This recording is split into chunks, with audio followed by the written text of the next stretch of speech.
Welcome to Raising Happy and Thriving Gifted Kids, a daily podcast where you get relatable stories, interesting lessons, and practical tips to help your kids thrive and be happy while enjoying your own life even more.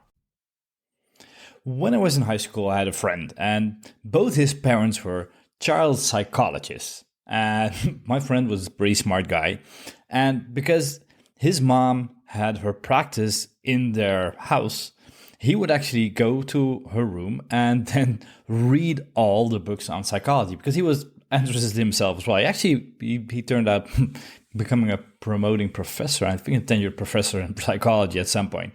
But one of the things he said he loved doing was like reading all the books and then figuring out what his parents were trying to do to raise him, and then actually trying to sabotage it. If it said that they kind of like had to persevere, he would persevere longer. And if they, had to invite him to go left, he would structurally go right. And he actually got a lot of fun out of that. And that kind of always stayed with me later on. And when I had a girl who was really in a bad spot, she was unhappy, she was auto-mutilating, and she came to me and she had a lot of psychologists and a lot of people trying to treat her. And she basically reeled the same. Like when I go into the office, they talk to me and I don't feel they're taking me seriously. I don't feel they're present. So then I start trying to figure out what they're doing. And, either I just pretend to play along so it's over sooner, or I just start bugging them altogether. And most of the time it's the latter. So we actually got into good conversations, and one of the things we agreed upon is that I would never do anything to her without explaining it to her. So first I would, listen to her, summarize it, make sure that I really understood what she was saying, which in itself is something a lot of people could really benefit from.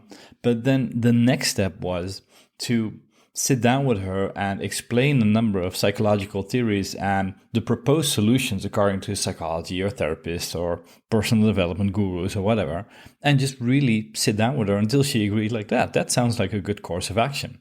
And then the next step would be to execute it. Because that's actually the second mistake. Like the first mistake is doing stuff to smart kids without explaining to them. There's a concept called psychoeducation. No, not psychoeducation, but psychoeducation, psychological education, where you explain psychological concepts to children when they are relevant, so they understand themselves better. And basically, this entire podcast is one big psychoeducation show.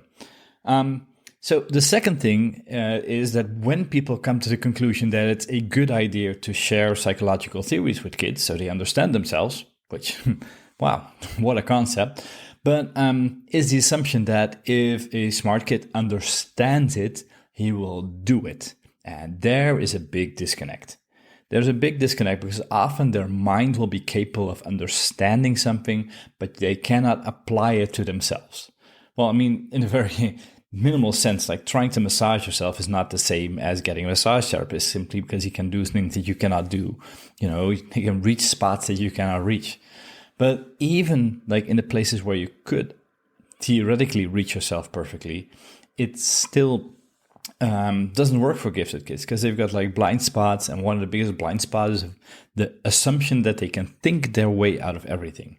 And it might not be just their kids. Talking to you right now.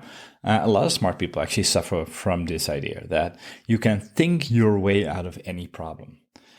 So this is actually where, help helps. So step one, psychoeducation, explain it to them. So, take one of these podcast episodes. But there's also actually a lot of fun books. For instance, Tigger Tigger Is True, based on the work of Byron Katie, like challenging your own thoughts and beliefs, which is a cartoon book, which you can read basically to a 6 or a 7-year-old, where they already start integrating these lessons. And it kind of gives you a vocabulary to talk to them about these things. So, homework for today. Pick one of your favorite psychological theories or one of the podcasts that you've listened to and share it with your children. Discuss it and then figure out a way to help them apply it. And, if you want to get bonus points, go to Amazon and order Tigger Tigger Is True. And actually look at like an entire series, which will undoubtedly be recommended when you start clicking on that book, of possible books that you could read in this series. So Go and do this and let me know how it went. If you liked this episode of Raising Happy and Thriving Kids, don't forget to subscribe to the podcast in your favorite podcast software. And if you want to dive deeply into all the things you can do to help your kids thrive, be happier while making your own life more enjoyable, go to smartparenting.secrets.com, where you can get free additional training.